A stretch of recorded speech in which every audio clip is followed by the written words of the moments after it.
Zabur, Taurat, Injil, dan Al-Quran. Yang makna kedua, Al-Quran menjadi kitab suci yang diturunkan terakhir yang membenarkan sebagian ajaran sekaligus korektor terhadap ajaran kitab suci sebelumnya. Yang ketiga, Al-Quran menjadi kitab suci yang masih terpelihara utuh dan asli atau tidak ada perubahan sedikit pun. Hakikatnya, sumber kitabullah samawi itu yakni berasal dari Allah Subhanahu wa taala. Maka antara satu kitab dengan kitab lainnya terdapat saling berkaitan dan bersinggungan, yaitu antara kitab Zabur, Taurat, Injil, dan Al-Quran itu terdapat saling berkaitan. Poin kedua, hubungan Al-Quran dengan kitab suci lainnya. Yang A, menjadi saksi kebenaran, asalkan tidak bertentangan dengan isi Al-Quran, dan menjadi tolak ukur atau barometer kepada kebenaran terhadap kitab-kitab sebelumnya. Sebaliknya, Al-Quran juga menjadi saksi atas kesalahannya, sehingga fungsi lain Al-Quran adalah menjadi pemelihara. Itu terdapat dalam Quran Surat Al-Maidah ayat 48. Yang B, menjadi solusi, menjawab, dan menjelaskan perbedaan atau perselisihan yang muncul di antara para penganut agama. Hal itu terdapat dalam Quran Surat An-Nahl ayat 64. Poin C, mengoreksi isi kitab suci sebelumnya yang sudah diubah sendiri oleh pemeluknya dengan berbagai kepentingan duniawi dan oleh manusia yang ingkar, antara lain. 1. Keyakinan tentang Trinitas, yaitu keyakinan ini ditolak dengan keras oleh Al-Quran, sebagaimana isi kandungan dalam Quran Surat Al-Maidah ayat 73. Yang kedua, kedudukan dan penyaliban Nabi Isa alaihissalam itu terdapat dalam Quran Surat Al-Imran ayat 49-59 dan Quran Surat An-Nisa ayat 157 dan sampai 158. Ini yang pertama adalah gambar kitab Taurat. Itu ditulisnya pakai bahasa Ibrani yang diwahyukan kepada Nabi Musa alaihissalam yang berisi tentang petunjuk dan cahaya kebenaran. Serta kisah perjalanan Bani Israel dan kekejaman Fir'aun. Itu terdapat dalam Quran Surat Al-Maidah ayat 44. Dan khusus diperuntukkan untuk Bani Israel. Nabi Musa hidup di Mesir, Madian, dan Sinai sekitar abad ke-14 sebelum Masehi. Selanjutnya kitab Zabur yang diberikan kepada Nabi Daud, itu bahasanya pakai bahasa Kipti, isinya tentang doa, zikir, pengajaran, dan hikmah. Hal itu terdapat dalam Quran Surat Al-Isra ayat 55, dan kitab ini diperuntukkan hanya untuk Bani Israel. Selanjutnya ada kitab Injil yang diwahyukan kepada Nabi Isa, dituliskan dengan bahasa Suryani, isinya tentang petunjuk dan penerangan. Itu terdapat dalam Quran Surat Al-Maidah ayat 46, dan diperuntukkan juga hanya kepada Bani Israel. Yang terakhir adalah kitab Al-Quran, yang kitab yang kita yakini saat ini, yaitu dituliskan dengan bahasa Arab, diwahyukan kepada Nabi Muhammad SAW, isinya tentang ajaran-ajaran Allah Subhanahu Wa Taala untuk memberi petunjuk, pedoman, dan bimbingan yang benar kepada manusia sepanjang masa agar bahagia di dunia dan akhirat. Hal itu terdapat dalam Quran Surat Fussilat ayat 41 sampai ayat 42 dan diperuntukkan untuk seluruh umat manusia. Untuk yang Al-Imran ayat 23, A'udzubillahi minasyaitonirrajim. Alam taro ilal ladzina utun nasibam minal kitabi yud'auna ila kitabillahi liyahkuma bainahum tsumma yatawalla fariqum minhum wa hum mu'ridun. Yang artinya, tidaklah kamu memperhatikan orang-orang yang diberi bagian, yaitu Alkitab atau Taurat. Mereka diseru kepada kitab Allah supaya kitab itu menetapkan hukum di antara mereka. Kemudian sebagian di antara mereka berpaling, dan mereka selalu membelakangi kebenaran. Selanjutnya ada Al-Imran ayat 4. A'udzubillahi minasyaitonirrajim. Nazzala 'alaikal kitaba bil haqqi musaddiqan lima baina yadayhi wa anzalat Taurata wa Injil. Yang artinya, sebelumnya sebagai petunjuk bagi manusia dan dia menurunkan Al-Qur'an. Sungguh, orang-orang yang ingkar terhadap ayat-ayat Allah akan memperoleh azab yang berat. Allah Maha Perkasa lagi mempunyai hukuman. Yang terakhir ada Al-Imran ayat 55. A'udzubillahi minasyaitonirrajim. Wa rabbuka a'lamu biman fis samawati wal ard wa laqad faddalna ba'dan nabiyyina 'ala ba'd Wa atayna Zabura, yang artinya, dan Tuhanmu lebih mengetahui siapa yang di langit dan di bumi. Dan sungguh, kami telah memberikan kelebihan kepada sebagian nabi-nabi atas sebagian yang lain. Dan kami berikan Zabur kepada Daud. Poin ketiga, perbedaan Al-Quran dengan kitab suci lainnya. Yang pertama, Al-Quran menjadi satu-satunya kitab suci yang masih utuh dan dijamin keasliannya. Hal ini karena setiap kali wahyu atau ayat atau surat turun, langsung disampaikan Nabi kepada sahabatnya untuk ditulis dan dihafal. Sebaliknya, kitab suci lainnya sudah tidak utuh, tidak ada naskah aslinya, dan mengalami banyak perubahan. Yang kedua, Al-Quran mengandung kebenaran Islam, baik itu di masa Rasulullah SAW, sahabat, tabi'in, maupun umat Islam masa kini. Hal yang seperti ini tidak ditemukan dalam kitab suci lainnya. Poin keempat itu tentang mushaf dan suhuf. Yang pertama, suhuf berarti lembaran yang tertulis atau sesuatu yang dibentangkan. Sepenggal kalimat yang ditulis dalam material seperti kertas, kulit, daun, atau media lain. Sedangkan mushaf berarti kumpulan-kumpulan suhuf yang dibundel menjadi satu. Suhuf terdiri dari beberapa lembaran. Isi suhuf terdiri atas susunan ayat di dalam surah, tetapi lembaran-lembaran yang ada belumlah tersusun secara rapi, tidak dibundel menjadi satu isi. Maksud mushaf pada saat ini memiliki arti lembaran-lembaran yang dikumpulkan di dalam Al-Quran yang telah dikoleksikan di masa Utsman bin Affan pada saat itu. Setiap ayat di dalam surat telah disusun dengan rapi. Itulah sebabnya umat Islam menyebut setiap duplikat Al-Quran yang memiliki keteraturan setiap ayat dan surah disebut mushaf. Poin kelima, pentingnya beriman kepada kitabullah. Semua orang ingin sukses dan berhasil, tetapi tidak semua orang berhasil menggapainya, disebabkan tidak menempuh jalan-jalan yang sudah dibentangkan Allah Subhanahu wa taala. Jalan itu adalah agama yang termaktub dalam kitabullah. Namun perhatikan dengan sesama. Realitas kehidupan saat ini, tidak banyak manusia yang konsisten mengamalkan agamanya. Akibatnya, hidupnya menunai kegagalan dan kesengsaraan. Namun, harus menjadi kesadaran bersama. Semakin sulit jalan dilalui, semakin besar kesuksesan yang diraih. Itu hukum sunatullah yang harus kita ikuti. Meskipun jalan-jalan itu ada yang rinci dan ada pula yang masih umum. Semua itu sudah dibentangkan Allah Subhanahu wa taala melalui kitabullah untuk dijadikan petunjuk dalam mengarungi setiap roda kehidupan. Hal itu terdapat dalam firman Allah Subhanahu wa taala dalam Quran surat Al-Isra ayat 9, yaitu A'udzubillahi minasyaitonir rajim.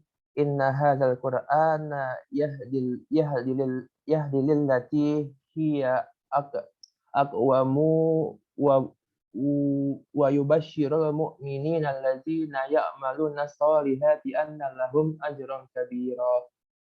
Yang artinya, sesungguhnya Al-Quran ini memberikan petunjuk kepada jalan yang paling lurus dan memberi kabar gembira kepada orang-orang mukmin yang mengerjakan amal soleh, bahwa bagi mereka ada pahala yang besar. Sesungguhnya Al-Quran ini memberikan petunjuk kepada jalan yang paling lurus dan memberi kabar gembira kepada orang-orang mukmin yang mengerjakan amal soleh, bahwa bagi mereka pahala yang besar. Poin keenam itu mengimani Al-Quran. Yang pertama ada pengertian Al-Quran. Al-Quran adalah firman Allah yang diturunkan melalui perantara malaikat Jibril, disampaikan kepada Nabi Muhammad menggunakan bahasa Arab, dan membacanya bernilai ibadah untuk dijadikan pedoman hidup manusia agar bahagia baik di dunia maupun di akhirat. Melalui Al-Quran, Allah Subhanahu wa taala menyampaikan maksud atau tujuannya tentang keberadaan alam semesta ini, termasuk manusia. Kenapa, untuk apa, bagaimana caranya, dan kemana hidup itu akan berakhir, serta keberadaan makhluk yang lain. Allah Subhanahu wa taala mewahyukan Al-Quran pertama kali hanya 5 ayat, yaitu Al-Quran surat Al-Alaq ayat 1 sampai 5. Saat Nabi Muhammad SAW berada di Gua Hira, Makkah, tanggal 17 Ramadan. Diturunkan secara bertahap, yaitu kurang lebih 23 tahun, yang lebih tepatnya 22 tahun, 2 bulan, dan 22 hari. Al-Quran terdiri dari 30 juz, 114 surah, dan 6.236 ayat. Adapun pendapat lainnya itu ayatnya berjumlah 6.000. Nama-nama lain dari Al-Quran antara lain ada Al-Kitab, Al-Karim, Al-Furqan, Al-Bayan, dan Al-Zikr. Yang B, tujuan pokok Al-Quran. Berdasarkan sejarah diturunkan Al-Quran, ada 3 tujuan pokoknya, yaitu yang pertama ada akidah.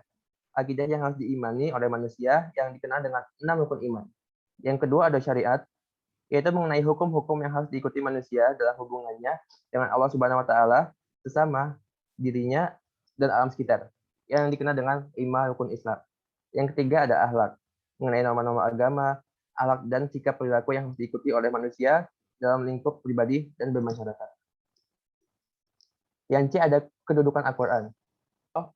Yang kedua ibadah, yang ketiga akhlak, yang keempat muamalah, yang kelima syariah, yang keenam tarikh atau kisah-kisah, yang ketujuh tazkir atau peringatan, dan yang kedelapan adalah dasar-dasar atau pengembangan ilmu pengetahuan, budayaan, dan peradaban. Yang E ada bukti kebenaran Al-Quran. Ada 3 buktinya. Yang pertama, keindahan dan ketelitian redaksi Al-Quran. Yang kedua, pemberitaan gaibnya. Dan yang ketiga, isyarat ilmiahnya. Yang F, tujuan diturunkan Al-Quran. Tujuan diturunkan Al-Quran yaitu untuk memberi petunjuk keagamaan kepada manusia yang mencakup 3 hal pokok, yakni akidah, syariat, dan akhlak yang tadi kita telah bahas. Yang G, cara Al-Quran mencapai tujuan. Yang pertama, mengajak manusia memperhatikan alam semesta agar tumbuh kesadaran bahwa ada pencipta yang memberi bimbingan, sekaligus dengan mempelajarinya akan menemukan rahasia-rahasia yang dapat mempermudah hidupnya sehingga nyaman dan sukses. Yang kedua, mengajak manusia untuk memperhatikan jati dirinya sehingga mengetahui sisi kelebihan dan kekurangannya dalam ikhtiar menata hidupnya yang sejalan dengan petunjuk Allah Subhanahu wa taala. Dan yang ketiga, mengajak memperhatikan sejarah umat manusia agar dapat menarik pelajaran dari mereka baik saat menorehkan tinta emas pada ban maupun saat untuk dan tumbangnya peradaban mereka. Sekian dari saya, lebih kurangnya mohon maaf. Assalamualaikum warahmatullahi wabarakatuh. Waalaikumsalam warahmatullahi wabarakatuh. Bagus paparan dari Fadil. Sekarang kita lihat di bagian poin yang pertama. Atau ada intisari dari Fadil dari rangkuman bab kitab iman kepada kitab-kitab Allah. Apa pesan dari Fadil? Pesan dari saya, kan Al-Quran itu adalah kitab yang sudah sempurna dari kitab-kitab yang lain. Jadi sebaiknya kita untuk sangat mengimani kitab itu, kayak mempelajari isinya, terus mengamalkannya, karena itu bukan kitab yang sempurna dan isinya pun juga sudah lebih sempurna dari yang kitab sebelumnya. Oke. Tadi kan Fadil sudah memaparkan dari isi kelengkapan dari bab iman kepada kitab-kitab Allah. Setelah ini yang mau memaparkan bagian dari PowerPoint kalian adalah paparan per poin saja ya. Tadi sudah lengkap versi Fadil. Aku kasih nilai lebih untuk Fadil. Setelah ini ada lagi yang mau memaparkan poin-poin, hanya poin-poin penting, boleh acak. Tadi kan sudah secara runut ya oleh Fadil. Yang setelah Fadil boleh acak poin apa yang mau kalian tampilkan dan mau kalian beritahu kepada teman-teman dari PowerPoint. Ada siapa? Bu. Siapa namanya? Janesa. Farhan. Farhan. Ya. Farhan 47 juga. Oke. Farhan silakan. Yang poin 1 aja, Bu. Oke, poin 1. Yang poin pertama yaitu share screen. Nanti kasih intinya juga ya, ringkasan dari apa namanya yang kamu pahami dari poin tersebut, Farhan.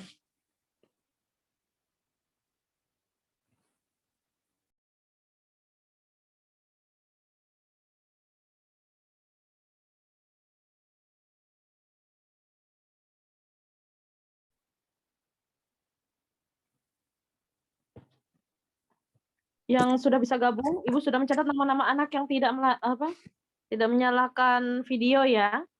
Sudah Ibu catat dari awal, kecuali yang sudah izin sama Ibu lewat kolom chat. Ibu ulangin ya yang belum nyalain video. Kita sambil menunggu Farhan. Amirah, Andika, Beno, Rizky Ramdhani, Romi, Afifah sudah izin. Vinka, Arifah sudah izin. Siti Maharani, Fikri, Maya, Najla, Naufal, Satria. Naufal sudah, Satria sudah izin. Ibu. Nashwa, Deb, Zaki. Maaf Nanti Ibu minta bantuan juga dari Rifki sama Siva ya, untuk cek anak-anak yang nggak on cam dari awal sampai akhir. Soalnya Ibu tadi udah catat di awal pas Fadil presentasi banyak sekali yang tidak on cam. Sudah ada namanya di Ibu. Bunga Ya, Fikri izin off cam, Bu. siapa? Fikri. Dia udah ngabarin saya sebelum Oke, DDR. Fikri sudah, tadi Satria juga sudah ya. Fikri, Satria, Arifah, Afifah, siapa lagi? Naufal tadi sudah. Selain itu nggak ada ya. Oke, Siti Maharani setelah dari toilet aktifkan videonya. Maya izin off cam, oke boleh. Lanjut lagi, sudah Farhan? Ini udah, Bu. Oke, silakan. Kitabullah ini bisa memiliki dua pengertian. Yang pertama yaitu kitabullah adalah kumpulan wahyu-wahyu Allah Subhanahu wa taala yang mengandung petunjuk dan kebenaran. Kemudian arti yang kedua yaitu ajaran Allah Subhanahu wa taala yang diwahyukan kepada nabi atau rasul yang merupakan ketetapannya dan himpunan petunjuk yang ditulis dan dibukukan. Kitabullah ini kemudian berasal dari ada kata kitab yaitu yang artinya wahyu Allah Subhanahu wa taala yang dibukukan. Dan arti iman kepada kitabullah adalah meyakini sepenuh hati bahwa Allah Subhanahu wa taala telah menurunkan kitab-kitabnya kepada para nabi dan rasul agar disampaikan kepada umatnya sebagai pedoman hidup untuk kebahagiaan dunia dan akhirat. Oke. Nah, berikut adalah makna-makna yang berkaitan dengan mengimani kitabullah. Yang pertama, Allah telah menurunkan 4 kitab suci yaitu Zabur, Taurat, Injil, dan Al-Quran. Yang kedua, Al-Quran menjadi kitab suci yang terakhir diturunkan oleh Allah yang berfungsi sebagai korektor ajaran kitab suci sebelumnya. Dan yang ketiga, Al-Quran menjadi kitab suci yang tidak mengalami perubahan sedikit pun, yang sangat berbeda dengan kitab suci sebelum Al-Quran.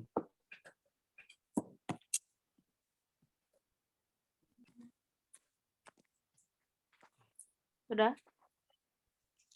Ini satu lagi, Bu. Kemudian ajaran dan tuntunan kitabullah ini sesuai dengan zamannya, dan kemudian kandungan di setiap kitabullah itu tidak berbeda pada aspek akidah. Jadi setiap kitabullah ini mengajarkan ketauhidan gitu. Dan tapi perbedaannya adalah pada aspek syariah atau ibadah yang sesuai dengan perkembangan zaman. Dan hanya Al-Quran yang berlaku sepanjang masa dan tidak mengalami perubahan. Dan kitab selain Al-Quran tidak dapat dijadikan pedoman karena sudah mengalami perubahan. Misal, kitab Injil paling dekat pewahyuan dengan Al-Quran memiliki 4 versi yang berbeda, yaitu Injil Matius, Injil Yahya, Injil Lukas, dan Injil Markus. Udah, Bu. Oke, terima kasih. Ada pesan Farhan dari paparan tadi? Jadi Al-Quran inilah yang hanya dapat dijadikan pedoman bagi umat Islam, karena Al-Quran ini adalah satu-satunya kitab suci yang tidak diubah oleh manusia yang ingkar terhadap Allah. Udah, Bu. Oke, benar, boleh. Terima kasih Farhan. Ada lagi?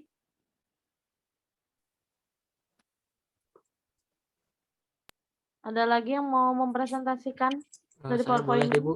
Poin 2. Poin 2. Siapa? Iya, Ganesha. Ganesha. Iya. Oke.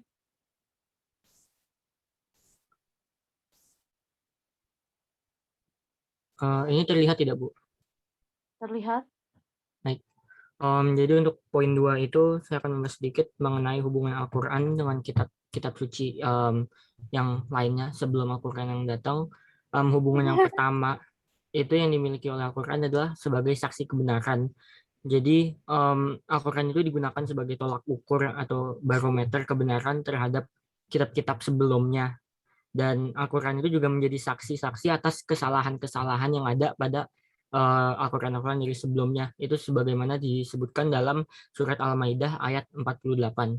Kemudian hubungan Al-Quran dengan kitab-kitab lainnya yang lain itu adalah sebagai solusi menjawab dan menjelaskan perbedaan atau perselisihan yang muncul di antara para penganut-penganut agama yang ada. Ini dijelaskan pada surat An-Nahl ayat 64. Dan yang terakhir adalah sebagai pengoreksi. Jadi mengoreksi isi-isi kitab suci sebelumnya yang sudah diubah sendiri oleh pemeluk-pemeluk dari agamanya tersebut.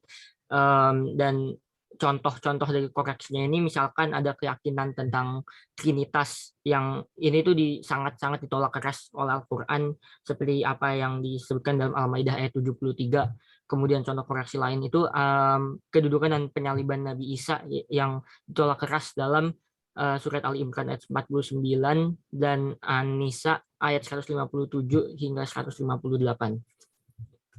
Ini merupakan kitab-kitab yang ada yang kita harus imani sebagai umat muslim dan hubungan terhadap kitab Al-Quran. Jadi yang paling pertama itu adalah Zabur.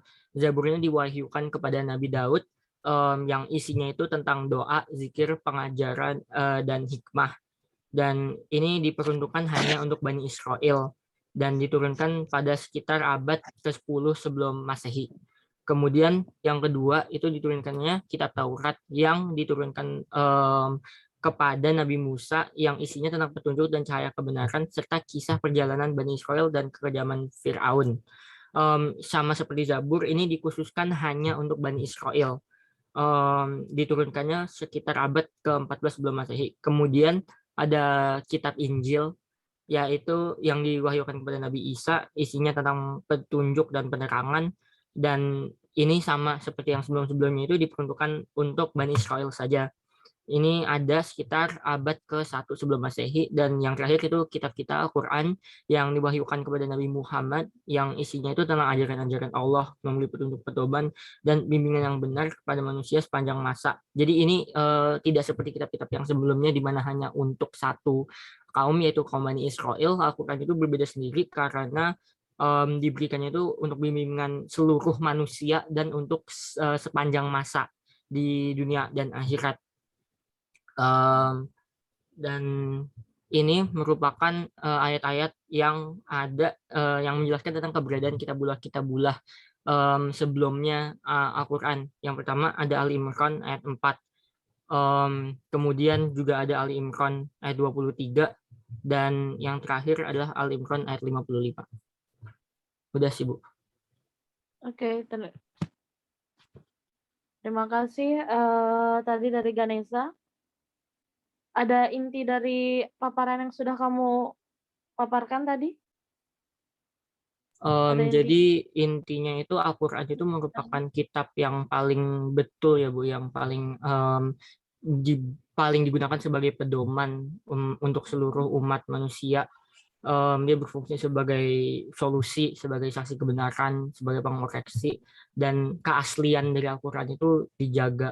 Makanya kenapa kita harus beriman kepada kitab Al-Quran. Oke, terima kasih. Bentar, Ganesha ada lagi? Poin selanjutnya. Aura, saya boleh, Bu. Saya mau coba, Bu. tadi Aura coba. Iya, Bu, poin 3 ya, Bu.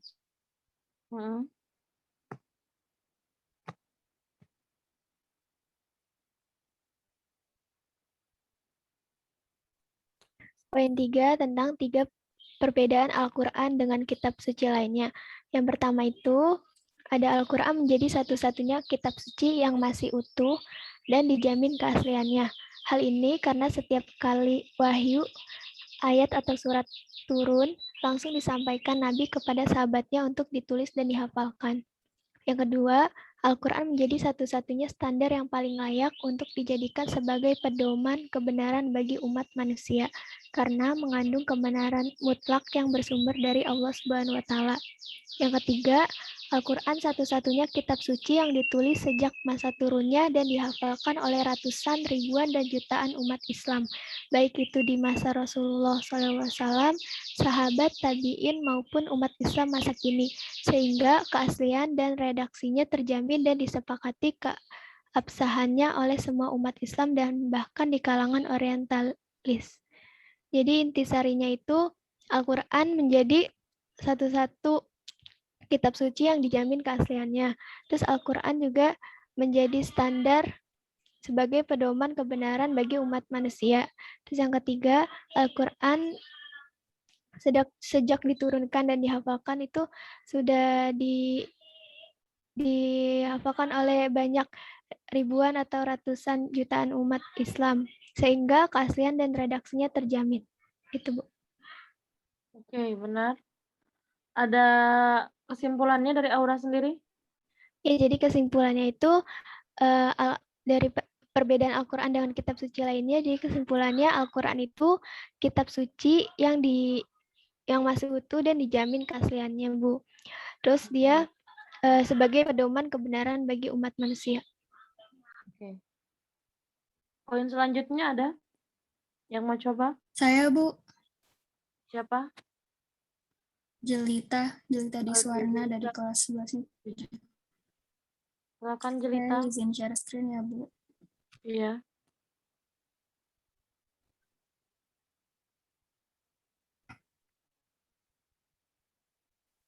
Udah kelihatan belum? Oke. Sudah? Saya mau jelasin yang poin 6, mengimani Al-Quran.